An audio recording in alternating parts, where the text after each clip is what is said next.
सभी को मेरा सुप्रभात। मेरा नाम अर्चना खरे है। मैं आपकी हिंदी शिक्षिका हूँ।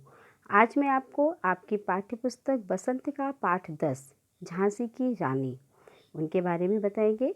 तो देखिए, झांसी की रानी जो थी उनका नाम था लक्ष्मीबाई। ठीक है। बचपन में इनका नाम मनु था। ये इनकी 14 वर्ष में झांसी के राजा गंगाधर राव के साथ शादी हो जाती है। मगर ब्रिटिश शासन उनको बिल्कुल भी पसंद नहीं था। अतः जब राजा की मृत्यु हो गई तो जो अंग्रेज़ थे उन्होंने झांसी पर हमला कर दिया। तो उन्होंने मर्दों के समान, ठीक है, उनके साथ मुकाबला किया, अंग्रेज़ों के साथ मुकाबला किया और उन्हें अपने राज्य से बाहर निकाला। तो इस तरीके से मतलब वीरांगना जो थी झांसी की रानी, उन्होंने एक 1857 की जो क्रांति है उसका बिगुल बचाया और लोगों के मन में देश के प्रति भावना जागृत की और अंग्रेज़ों को बाहर निकालने की ठान ली। तो उन्होंने बहुत सारे राज्य को जीता और बहुत सारे जगहों से उन्हें बाहर निकाला। अंत में वो लड़ते लड़ते वीरगति को प्राप्त हो गई। उन्हें मतलब गुड्डा गुड़ियों का खेल नहीं अच्छा लगता था। वो तलवारबाजी, तीर चलाना, तलवारबाजी, घुड़सवार, ये सभी उनके खेल थे। तो देखिए, उनके बारे में पूरा उनका जीवन परिचय इस कविता में आपको दिया है। और ये कविता सुभद्रा कुमारी चौहान के द्वारा लिखी एक प्रसिद्ध कविता है, झांसी की रानी। इसको जो उनकी कविता संग्रह है मुकुल है, उसमें से उन्होंने इसको इसमें दिया हुआ है, दर्शाया है। तो देखिए, झांसी की रानी उनकी क्या कहानी है तो हम बताते हैं। तो देखिए, आपको झांसी की रानी देखा तो है नहीं, मगर जो इतिहास होता है, इतिहास को पढ़कर हम सभी चीज़ों के बारे में जानकारी लेते हैं। तो ये भी एक आपका इतिहास ही है, बीता हुआ इतिहास है। 1857 की क्रांति के समय जब झांसी की रानी ने जिस तरीके से अंग्रेजों का सामना किया, वो इस पाठ में बताया गया है। सिंहासन हिल उठे राजवंशों ने भ्रकुटी तानी थी, बूढ़े भारत में भी आई फिर से नई जवानी थी। गुमी हुई आज़ादी की कीमत सबने पहचानी थी, दूर फिरंगी को करने की सबने मन में ठानी थी। यानी रानी लक्ष्मीबाई जब राजा के मतलब उन्होंने झांसी में राज्य किया, तब उस समय अंग्रेज़ों का शासन जो है वर्चस्व बढ़ा हुआ था। तो जब उन्होंने इसे शुरुआत की तो जो राजवंश थे उन्होंने उनको बहुत क्रोध आता था कि इस तरीके से उन्होंने आक्रमण करना शुरू कर दिया, मतलब इस तरीके से वो शासन करना शुरू कर दिया। तो जो राजवंश थे वो भ्रकुटी तानी माने गुस्से में आ गए। बूढ़े भारत में फिर आई फिर से नई जवानी थी। तो जिस तरीके से जो बूढ़ा भारत का मतलब है जो पुरानी विचारधारा के लोग हैं, पुराने लोग हैं, जो मतलब जिनकी सोच पुरानी है ना, तो उसमें एक नई क्रांति, ठीक है, नई जवानी का मतलब नई क्रांति लेकर वो आई थी। जो हमारी आज़ादी अंग्रेज़ों ने छीन ली थी, ठीक है, उसकी कीमत आज उन लोगों ने पहचान ली थी कि अंग्रेज़ों ने हमारे खिलाफ़ कितना मतलब दगा किया, या बोल सकते हैं कितना धोखा दिया हमें। तो जो हमारी आज़ादी खो चुकी थी उसकी कीमत सभी राजाओं ने पहचानी थी। क्यों? क्योंकि अंग्रेज़ों ने सभी राजाओं के सिंहासन को हिला दिया था। दूर फिरंगी को करने की सबने मन में ठानी थी।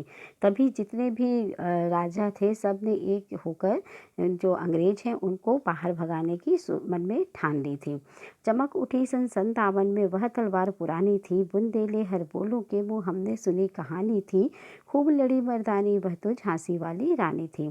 सन 57 में, ठीक है, जो 57 की क्रांति हुई थी 1857 में, उसमें रानी लक्ष्मीबाई ने तलवार उठाई, मतलब चमक उठी सन 57 में, वह तलवार पुरानी थी जिसको कि लोग बिल्कुल अंग्रेज़ों से डर कर रहते थे, मगर रानी लक्ष्मीबाई ने अपनी वीरता के कारण तलवार को उठाया और अंग्रेज़ों से युद्ध करने की उन्होंने मन में ठान ली थी। 1857 की जो क्रांति थी, जो ज्वाला जगी हुई थी अब भारत को आज़ाद कराने की, अंग्रेज़ों को बाहर भगाने की, वो यहीं से शुरुआत हुई थी झांसी की रानी लक्ष्मीबाई के द्वारा। तो उन्होंने ये कहानी हमको अपने द्वारा तो हमने तो नहीं देखी, मगर ये जो कहानी बुंदेल हरबोल, ठीक है, झांसी के मतलब जो बुंदेल हरबोल होते हैं, जो राजाओं की गाथाएं को गाने वाले लोग होते हैं, है ना। तो जो जैसे आपने सीरियल वगैरह भी देखा होगा, बीच बीच में लोग ढपली बजाते हुए गाते हुए आते हैं ना, तो वो कहलाते हैं हरबोल, जो कि किसी भी राजा का वर्णन गा गा कर करते हैं। तो इसी तरीके से उन्होंने बुंदेल के जो हरबोल हैं उनके द्वारा झांसी की रानी की कहानी सुनने के लिए मिली। क्यों? क्योंकि वह खूब लड़ी मर्दानी, वह तो झांसी वाली रानी थी, वो अंग्रेज़ों के साथ खूब डटकर मर्दों के समान मुकाबला करी। क्यों? क्योंकि वो झांसी की रानी थी। कानपुर के नाना की मुँह बोली बहन छबीली थी, लक्ष्मीबाई नाम पिता की वह संतान अकेली थी। नाना के संग पढ़ती थी वह, नाना के संग खेली थी। बरछी ढाल कृपाल कटारी उसकी यही सहेली थी। कानपुर में नाना साहब हैं, उनकी वो बोली बहन थी, वो उनको प्यार से छबीली बोला करते थे। लक्ष्मीबाई अपने पिता की अकेली संतान थी। वो नाना के घर में पढ़ी बड़ी और नाना के संग खेली हैं। उनके खेल ये गुड्डा गुड़िया या गेंद बॉल ये सब नहीं थे। उनके खेल क्या थे? बरछी ढाल कृपाल कटारी, ये सभी उनकी सहेलियां थीं और इन्हीं के द्वारा वो खेलते थे। ठीक है, क्योंकि बरछी ढाल कृपाल कटारी ये जो थे, इनको वो अपना सहेली मानती थी और इन्हीं के साथ खेलती थी। वीर शिवाजी की गाथाएं उसको याद जवानी थी। बुंदेले हर बोलों के मुँह हमने सुनी कहानी थी। खूब लड़ी मर्दानी वह तो झांसी वाली रानी थी। और उन्हें जो वीर शिवाजी थे, उनकी जो गाथाएं थी, वो उनको मौखिक मुँह जवानी याद थी, क्योंकि वीरता की जितनी भी कहानी थी, वो बचपन से ही वीरता की कहानी सुनती चली आ रही हैं। अंग्रेज़ों के खिलाफ और वीरता की जो हुए हैं, वीर सेनानी हुए हैं, उनकी कथाएं जो है वो बचपन से ही सुनती चली आ रही है। इसलिए उनके मन में अंग्रेज़ों के प्रति घृणा शुरू से ही थी और वो शुरू से ही यही चाहती थी कि अंग्रेज़ों को बाहर निकालेंगे। इसलिए उन्होंने अपने जो लड़ाई है अंग्रेज़ों से, वो बिल्कुल मर्दों के समान लड़कर उनको बाहर निकालने की कोशिश की उन्होंने। लक्ष्मी थी या दुर्गा थी, वह स्वयं वीरता की अवतार। देख मराठे पुलकित होते उनकी उसकी तलवारों के वार। जब वो युद्ध करती थी तो वो बिल्कुल दुर्गा चंडी की मतलब रूप धारण कर लेती थी। लक्ष्मी दुर्गा, मतलब लोग समझ नहीं पाते थे ये किसका रूप है।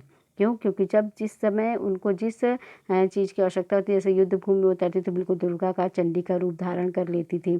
इनकी जो वीरता और ये जो वीरता को देखकर लोग पुलकित मतलब प्रसन्न हो जाते थे। उनकी जो तलवार चलती थी ना, तो लगातार तलवारों के एक के बाद एक बार उनके चलते ही जाते थे। इसलिए लोग उनको देखकर बहुत खुश होते थे और वो यही कहते थे ये दुर्गा है या चंडी, समझ में नहीं आ रहा है।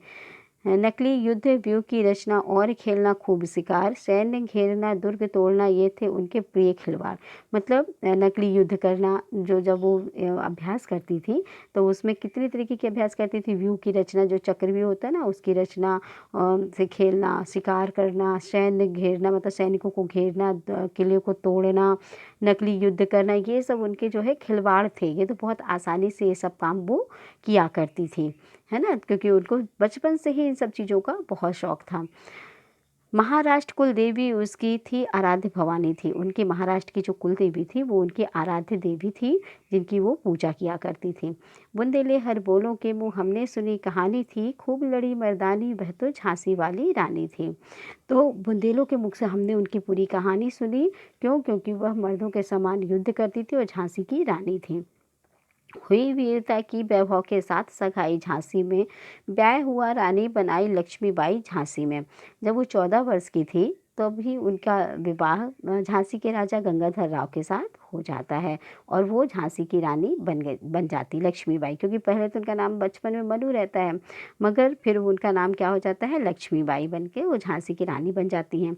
राजमहल में बजी बधाई, खुशियाँ छाई झांसी में। सुभर बुंदेलों की बिरुदावली सी वह आई झांसी में। मतलब जब वो उनकी शादी होकर वो राजमहल में आती हैं तो खूब खुशी के मारे उनकी बधाइयाँ गाई जाती हैं। चारों तरफ खुशी का माहौल रहता है, सभी बहुत अच्छा जश्न मनाते हैं। चित्रा ने अर्जुन को पाया, शिव से मिली भवानी थी। बुंदेले हर बोलों के मुँह हमने सुनी कहानी थी। खूब लड़ी मर्दानी वह तो झांसी वाली रानी थी। मतलब शिव से मिली भवानी थी। शिव किसको बोला है? गंगाधर राव को। भवानी बोला है लक्ष्मीबाई को। ठीक है, तो इसी तरीके से चित्रा ने अर्जुन को पाया, शिव से मिली भवानी थी। मतलब एक वीर दूसरे वीर से मिलने के बाद जो उनकी जो कहानियाँ हैं वो बुंदेलों ने अपने मुख से कही हैं। और क्यों? क्योंकि वह बहुत ही ज़्यादा वीरांगना थी। उदित हुआ सौभाग्य मुदित महलों में उजियारी छाई। जब उनकी शादी हो गई तो सौभाग्य मतलब भाग्य जो है झांसी का भाग्य बदल गया। महलों में चारों तरफ उजियारा आ गया, चारों तरफ खुशियाँ छा गई। किंतु कालगति चुपके चुपके काली घटा घेर आई, मगर ईश्वर को शायद ये मंजूर नहीं था। धीरे धीरे चुपके चुपके राजा बीमार रहने लगे। मतलब काली घटा घेर आई का मतलब ये है कि जब उनकी शादी हो गई इसके बाद राजा बीमार रहने लगे। तीर चलाने वाले करने उसे चूड़ियाँ कब भाई। क्यों? क्योंकि रानी लक्ष्मीबाई शुरू से ही वीरांगना थी, वीरता की मिसाल थी एक।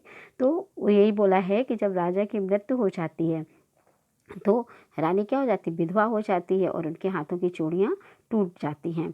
तो इसीलिए बोला है कि जब रानी जो तलवार लेने वाली है तो उसके हाथ में चूड़ियाँ कहाँ भाती हैं, इसलिए इस पंक्तियों में बताया गया है कि उसकी जब शादी हो गई तो खुशियाँ छा गई, मगर धीरे-धीरे क्या हुआ, राजा बीमार रहने लगे और उनकी मृत्यु हो गई। निसंतान मरे राजा जी, रानी शोक समानी थी। जब वो राजा खत्म हुए तब रानी की कोई भी संतान नहीं थी, जिसके कारण पूरा राज्य, क्योंकि ये होता है ना कि एक राजा के खत्म होने के बाद जो उसका संतान होती है वो उस राजगद्दी पर बैठता है, मगर उनके तो कोई संतान नहीं थी, इसलिए सभी ने उसका फ़ायदा उठाया। और जब कोई उनकी संतान नहीं थी तो इस गद्दी पर कौन बैठेगा, इसका फ़ायदा अंग्रेज़ों ने भी बहुत उठाया था। तो रानी इस शोक में बहुत डूबी हुई थी, रानी को बहुत निराशा हाथ लगी थी। बुंदेले हर बोलों के मुँह, हमने सुनी कहानी थी, खूब लड़ी मर्दानी, वह तो झांसी वाली रानी थी। बुझा दीप झांसी का तब डलहौजी मन में हर्ष आया। जब राजा की मृत्यु हो गई, झांसी का दिया बुझ गया, तो जो जो डलहौजी ब्रिटिश शासक था डलहौजी, वो बहुत प्रसन्न हुआ, बहुत खुश हुआ।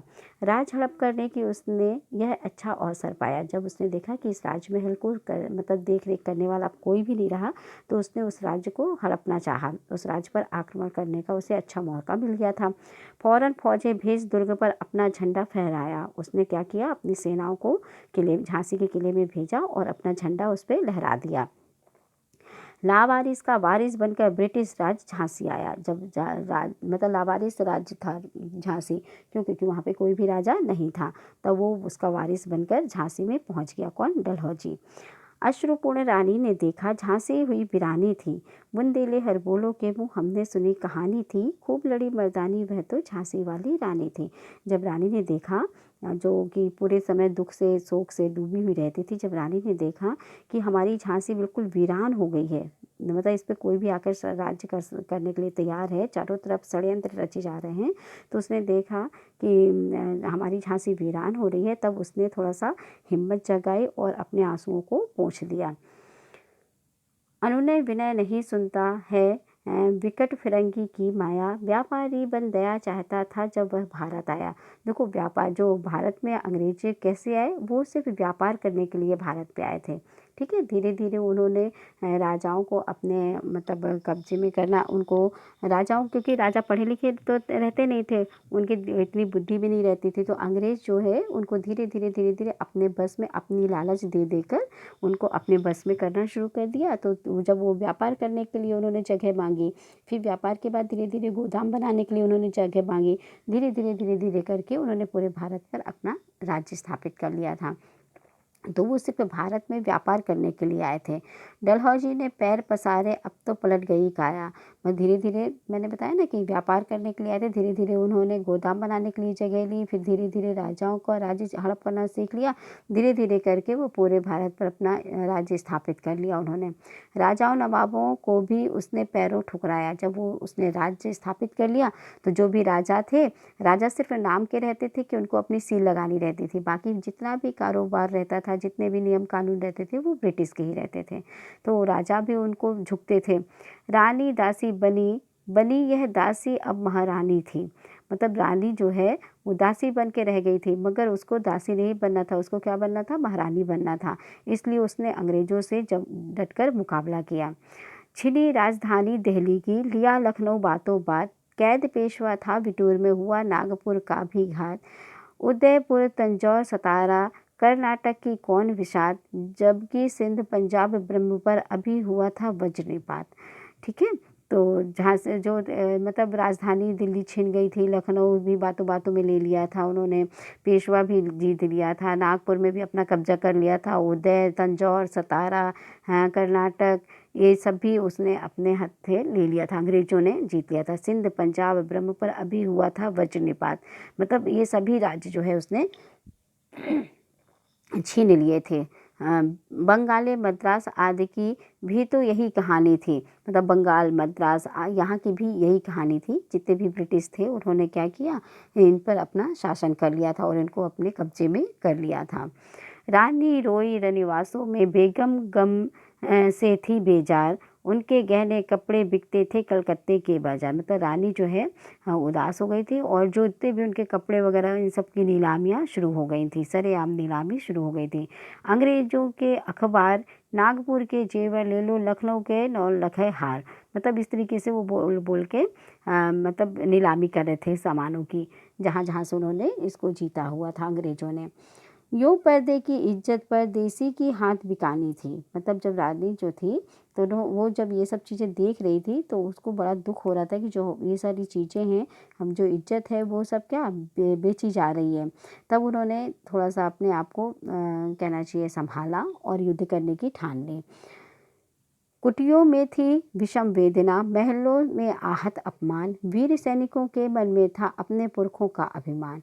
कुटियों में मतलब जो है बहुत दुख था पूरे महलों में बहुत अपमान हो रहा था लोगों का। जो वीर सैनिक थे उन्होंने तब अपने मन में अपने पुरखों के प्रति जो अभिमान था, गर्व था, उसको देखते हुए उन्होंने अपने मन में ठान ली थी कि अब अंग्रेज़ों से का सामना हम करेंगे। नाना धूधू पंत पेशवा जुटा रहा था सब सामान।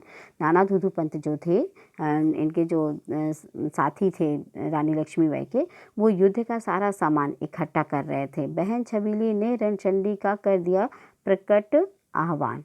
मतलब जब ये उन्होंने देखा कि हमारा जो देश है वहाँ पे कई राज्यों में अंग्रेज़ों ने अपना अधिकार जमा लिया है, जितने भी लोगों के कपड़े सामान ये सब नीलाम होने लगे हैं और मतलब जो बुजुर्गों का पूर्वजों का जो अभिमान है, गर्व है, वो क्या हो रहा है, सब मिट्टी में मिलता चला जा रहा है।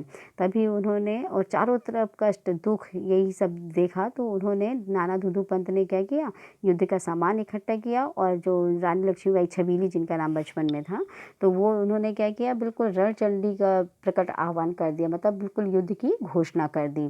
हुआ यज्ञ प्रारंभ, उन्हें तो सोई ज्योति जगानी थी। मतलब जो युद्ध एक तरीके का ये यज्ञ ही था, अंग्रेज़ों को बाहर भगाने के लिए उन्होंने जो चंडी का आह्वान किया था वो एक युद्ध की घोषणा थी। ठीक है, और लोगों के मन में जो सोई हुई चेतना थी उसको जगाने का ये एक उन्होंने प्रण किया, आह्वान किया कि उठो और इनका मुकाबला करो। ये सब कहानी हमने किसके मुख से सुनी थी, बुंदेलों के मुँह से। महलों ने दी आग, झोपड़ी ने ज्वाला सुलगाई थी, यह स्वतंत्रता की चिंगारी अंतरम में आई थी। मतलब जिस तरीके से उन्होंने सब सामान इकट्ठा करके रणचंडी का आह्वान करके युद्ध भूमि में उतरी तो लोगों के दिल दहलते रह गए। महलों में आग लग गई, झोपड़ी में ज्वाला सुलगाई थी। मतलब एक झोपड़ी में रह के उन्होंने सबके मन में एक देश के प्रति भावना जागृत की थी। स्वतंत्रता की चिनगारी अंतरम में आई थी। मतलब सभी के मन में अपने देश को आज़ाद कराने की जो चिनगारी थी वो सभी के मन में जगा दी थी। झांसी चेती, दिल्ली चेती, लखनऊ लपटे छाई थी, मेरठ कानपुर पटना ने भारी धूम मचाई थी।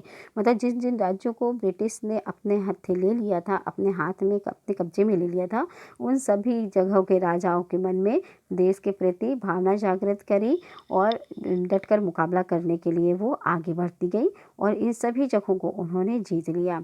झांसी, दिल्ली, लखनऊ और मेरठ, कानपुर, पटना, जबलपुर, कोल्हापुर में भी कुछ हलचल उकसानी थी। मतलब सभी जगह के जो राजा थे वो बिल्कुल सतर्क हो गए थे अंग्रेज़ों से मुकाबला करने के लिए। ये सारी बातें हमें बुंदेलों के द्वारा पता चली।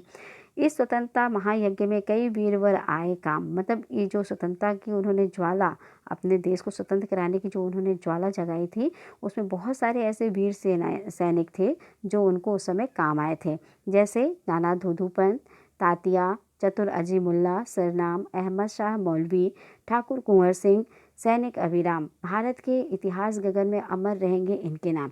ये जो थे ये सबसे पहले स्वतंत्रता संग्राम जो 1857 की क्रांति थी उसमें स्वतंत्रता सेनानी के रूप में आए थे। ठीक है, लेकिन आज जुर्म कहलानी उनकी जो कुर्बानी थी। ठीक है, बुंदेली हर बोलों के मुँह हमने सुनी कहानी थी, खूब लड़ी मर्दानी वह तो झांसी वाली रानी थी। ये जो स्वतंत्रता संग्राम सेनानी थे इन्होंने अपने देश को स्वतंत्र कराने के लिए ज्वाला तो जगा दी थी, है ना। तो उस ज्वाला की जो लपटें थी वो सभी के मन में देश के प्रति भावना जागृत हुई और अंत में हमारा देश आज़ाद भी हो गया। उन्हीं की जो प्रेरणा थी, उन्हीं के द्वारा जो लगाई हुई आग थी, उस आग की चिंगारी सभी के मन में जागती चली गई और आज हमारा देश पूरी तरीके से स्वतंत्र हो गया है। इनकी गाथा छोड़ चले हम झांसी के मैदानों में, जहाँ खड़ी है लक्ष्मीबाई मर्द बनी मर्दानों में। ये जो वीर सैनिक थे, ये सब झांसी में ही इनकी गाथाएं छोड़ के रानी आगे की ओर बढ़ती चली जा रही थी। लक्ष्मीबाई मर्दों के समान बिल्कुल मर्दानी बनकर उसमें घोड़े में बैठकर तलवार लेकर और युद्ध करने के लिए निकल पड़ी थी। लेफ्टिनेंट वाकर आ पहुंचा, आगे बढ़ा जवानों में, रानी ने तलवार खींच ली, युद्ध द्वंद आसमानों में। मतलब जो लेफ्टिनेंट वाकर था ब्रिटिश अंग्रेज, तो वो लक्ष्मीबाई से युद्ध करने के लिए मैदान में आया। जैसे ही वो मैदान में आया, लक्ष्मीबाई ने अपनी म्यान से तलवार निकालकर युद्ध की घोषणा शुरू कर दी और वहीं से युद्ध प्रारंभ हो गया। जख्मी होकर वाकर भागा, उसे अजब हैरानी थी, बुंदेले हर बोलो के मुँह हमने सुनी कहानी थी, खूब लड़ी मर्दानी वह तो झांसी वाली रानी थी। वॉकर ने जब देखा, उसने सोचा कि ये कोई महिला ही है, ये क्या युद्ध करेगी। मगर जब उनके युद्ध को कौशल को उन्होंने देखा, तो वो उनके युद्ध कौशल को देखकर उसे भी बहुत हैरानी हुई कि झांसी में इस तरीके की वीरांगना है। तो वो जख्मी हो गया और वहाँ से भाग गया। रानी बढ़ी कालपी आई, कर 100 मील निरंतर पार। रानी जो है झांसी के बाद कालपी गई, उसे वहाँ पे उसने युद्ध किया, उसको जीता और 100 मील निरंतर लगातार वो चलती चली गई। घोड़ा थक कर गिरा भूमि पर। जब वो ये सब राज्य को जीतते हुए आगे बढ़ी, तो 100 मील लगातार चलने पर उनका घोड़ा क्या हुआ, थक कर गिर गया भूमि पर। गया स्वर्ग तत्काल सिधार। और जब वो थक गया, क्योंकि उसका घोड़ा भी उनका बहुत साथ दिया था, तो जब वो गिरकर थक गया तो वो तुरंत ही उसकी मृत्यु हो गई, वो स्वर्ग को सिधार गया। यमुना तट पर अंग्रेजों ने फिर खाई रानी से हार। तभी अंग्रेज यमुना के किनारे अंग्रेजों ने रानी को घेर लिया और तब इसके बाद भी, मतलब घोड़ा ना होने के बाद भी, रानी लक्ष्मीबाई ने बराबरी से अंग्रेजों का मुकाबला किया और उसमें भी उन्हें वीर गति, तब अंग्रेजों को हार माननी पड़ी और रानी विजयी हुई और आगे ग्वालियर की ओर अपना अधिकार जमाने के लिए वो ग्वालियर पहुंची।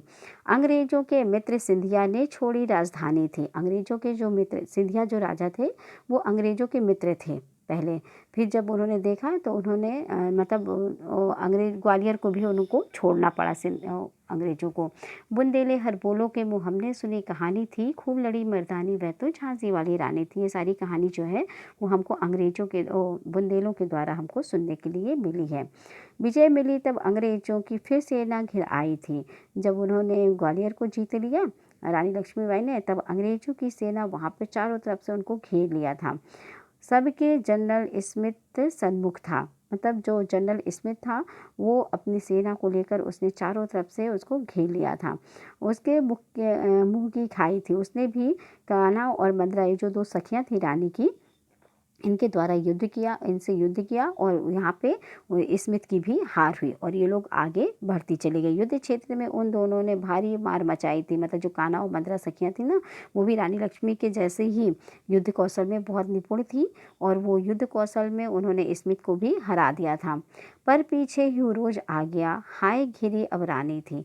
जैसे ही वो इनको स्मिथ को भगाती है, वैसे ही पीछे से ह्यूरोज जो ब्रिटिश रहता है वो आता है और रानी को चारों तरफ से घेर लेता है। तो भी रानी मार काट चलती बनी सैन्य के पार। उसने चारों तरफ से जब चक्रव्यूह जैसा उसको घेर लिया था, इसके बाद भी रानी सबको मारती हुई आगे सैनिकों का जो घिराव था उसको पार करके आगे बढ़ी। किंतु सामने नाला आया था, यह संकट विषम अपार। क्यों? क्योंकि उनका जो पुराना घोड़ा था वो तो बहुत अच्छा था, वो तो पहाड़, नाला, नदी सब पार कर जाता था। मगर जो उनका नया घोड़ा था वो उस नाले को पार नहीं कर पाया। चारों तरफ से ह्यूरोज ने उनको घेर लिया था। मगर जब आगे बढ़ी, घेरने के बाद जो उसका सैन्य था चक्रव्यूह, उसको तोड़कर जब वो आगे बढ़ी तो आगे देखा कि एक बहुत बड़ा नाला आया था। तो अब ये तो उनके लिए बहुत विषम संकट था। क्यों? क्योंकि घोड़ा उनका नया था, वो उस नाले को पार नहीं कर पाया। इतने में आ गए सवार। जैसे ही वो घोड़ा जो है नाले के पास गया तो वो नाले को पार नहीं कर पाया। तभी पीछे से जितने भी अंग्रेज सैनिक थे उन्होंने रानी को घेर लिया। रानी अकेली पड़ गई और उनके जो अंग्रेज़ थे वो बहुत सारे लोग थे, है ना, शत्रु बहुत थे। इतने होने लगे वार पर वार। तभी रानी ने क्या किया, जो अकेली पड़ गई रानी, क्योंकि वो नाला पार नहीं कर पाया था और अंग्रेज़ों ने चारों तरफ से उनको घेर लिया था। इसके बाद भी वो वीरता के साथ उनसे युद्ध करती रह गई। घायल होकर गिरी संगनी, उसे वीरगति पानी थी। तभी वो अंग्रेज घायल हो गई और गिर गई और वीरगति को प्राप्त हो गई। बुंदेले हर बोलों के मुँह हमने सुनी कहानी थी, खूब लड़ी मर्दानी वह तो झांसी वाली रानी थी। तो ये कहानी जो है हमने बुंदेलों के हर बोलों के मुख से सुनी थी। रानी गई सिधार चिता अब उनकी दिव्य सवारी थी। मतलब रानी की जब मृत्यु हो गई तो उनको चिता पर लिटाकर, चिता उनकी दिव्य सवारी थी, मतलब दिव्य जो है उनका तेज, उस तेज से जाकर मिल जाता है। मिला तेज से तेज, तेज की अब सच्ची अधिकारी थी। जो उनकी आत्मा है, जो उनका तेज है, वो उस तेज में मिल जाता है जिनकी वो सच्ची अधिकारी थी। अभी उम्र केवल 23 की थी, मनुज नहीं अवतारी थी। मतलब 23 साल की उम्र में उन्होंने ऐसा कुछ कर दिखाया कि उनको, मतलब ये नहीं कह सकते कि वो मनुष्य थी। वो ऐसा लगता था जैसे वो उन्होंने किसी का अवतार लेकर इस धरती पर जन्म लिया है। हमको जीवित करने आई बन स्वतंत्रता नारी थी। मतलब जो सोए हुए लोग थे उनके मन में अपने देश के प्रति प्रेरणा जागृत करने के लिए वो आई हुई थी। मतलब अंग्रेजों को बाहर निकालकर अपने देश को स्वतंत्र कराने की एक प्रेरणा देकर वो चली गई थी। दिखा गई पथ सिखा गई हमको जो सीख सिखानी थी। बुंदेले हर बोलों के मुँह हमने सुनी कहानी थी, खूब लड़ी मर्दानी वह तो झांसी वाली रानी थी। मतलब सोए हुए लोगों के मन में एक ज्योति जगाकर वो वीरगति को प्राप्त हो गई। तो उनकी जो ज्योति जो उन्होंने जलाई थी अंग्रेजों को बाहर निकालने के लिए और अपने देश को स्वतंत्र कराने के लिए, तो ये जो ज्योति वो जला कर गई हैं, उस ज्योति को जला ही रहने देने के लिए उन्होंने लोगों के मन में प्रेरणा जागृत की कि जो काम हम छोड़कर जा रहे हैं उसे आप लोगों को पूरा करना है। जाओ रानी याद रखेंगे इस कृतज्ञ भारतवासी, हम कृतज्ञ भारतवासी, यह तेरा बलिदान जावेगा स्वतंत्रता अविनाशी। मतलब वो कह रही हैं कि रानी, हम जो भारतवासी हैं वो आपका जो बलिदान है आपने दिया है वो सब याद रखेंगे। इस बलिदान को हम व्यर्थ जाने नहीं देंगे। क्यों? क्योंकि अभी जो काम अधूरा है उसको हम सब मिलकर उसको पूरा करेंगे और अपने देश को आज़ाद कराएंगे। हो वे चुप इतिहास लगे सच्चाई को चाहे फांसी, हो मद माती विजय मिटा दे गोलों के चाहे झांसी। तो वो मतलब बोलते जो स्वतंत्रता संग्राम सेनानी जिनके मन में ज्वाला जगी थी, उन्होंने अपने इतिहास रचने के लिए झांसी की रानी की सच्चाई के लिए चाहे उनको फांसी ही क्यों ना हो जाए, है ना, मगर वो अपने देश को आज़ाद कराएंगे और गोलों से चाहे झांसी, मत वाली विजय मिटा दे गोलों से चाहे झांसी। मतलब हम अपने देश को, अपनी झांसी को, अपने राज्य को हम मतलब आज़ाद करा कर ही रहेंगे। तेरा स्मारक तू ही होगी, तू खुद अमिट निशानी थी। बुंदेले हर बोलों के मुँह हमने सुनी कहानी थी, खूब लड़ी मर्दानी वह तो झांसी वाली रानी थी। जो तेरी स्मारक मतलब जो मूर्ति है वो एक अमिट निशानी के रूप में है, जो लोगों को हर पल इस बात की याद दिलाती रहेगी कि जो काम आप छूटा हुआ है उसको हमें पूरा करना है। और ये जो कहानी है ये हमने बुंदेलों के मुख से सुनी थी कि इतनी वीरांगना, इतनी वीर नारी को जो झांसी की रानी बनकर अंग्रेज़ों का मुकाबला करी, जिसने अपने देश को स्वतंत्र कराने के लिए लोगों के मन में भावना जागृत की। तो ऐसे वीरांगना को हम सशत नमन करते हैं और हमेशा उनको याद करते हैं। तो ये कविता को आप बहुत अच्छे से पढ़िएगा, समझिएगा, क्योंकि आपने टीवी सीरियल में भी झांसी की रानी के बारे में देखा है। तो मुझे लगता है कि आपको बहुत अच्छे और बहुत जल्दी समझ में आ जाएगा। धन्यवाद।